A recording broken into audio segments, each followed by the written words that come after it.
used as a lamp room when the collapse occurred. AMCU is holding an event at Lily Mine to remember the trapped mine workers. Our reporter Siphephile Kunene is at the Lily Gold Mine and she joins us now. Siphephile, firstly, remind us about the incident and if the search is still ongoing for the trapped miners.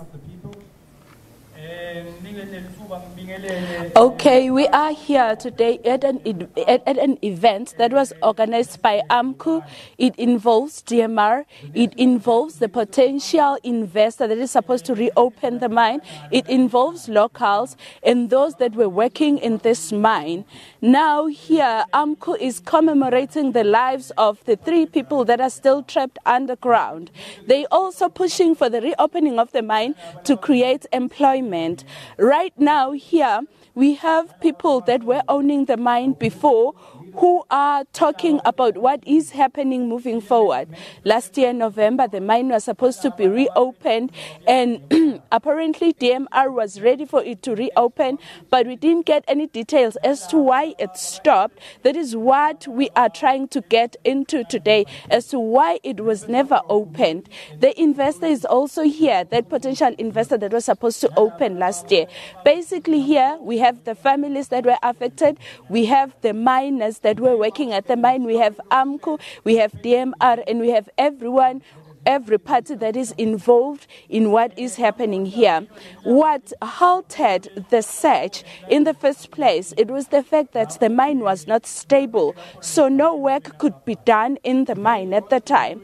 Then came the question of money, where the owners of the mine could no longer continue with the rescue mission. That's what they were calling it at that point. They couldn't do it because there was no money anymore. They filed for business rescue. They had a business rescuer working on this for the past 3 years, trying to find an investor to reopen the mine. And then thereafter, it was a question of reopening and getting the container out of there and the mine start working. But right now, everything has halted. We are hoping to get answers to that today. Tell us who is in attendance today and what sort of conversations are taking place. Scripture of the Bible tells us. Okay, as I alluded earlier, at the families that are affected, the families of the 3 people that are still trapped underground, it's the workers that used to work in this mine, it's AMCU, it's the Department of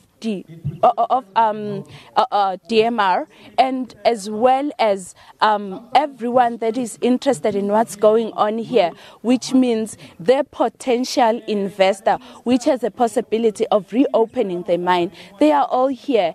The conversation is about the reopening of the mine. It's about retrieving the container. It's about the grieving families that haven't found closure as yet.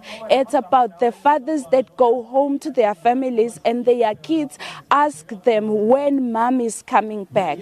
They are complaining about the fact that they are not getting enough information as to what's going on.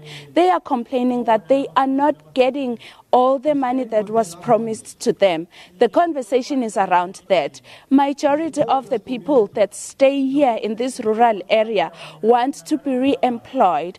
They want the mine reopened so that they can continue to feed their families. Thank you so much for that update there from Siphephile Kunene, coming to us from Mpumalanga.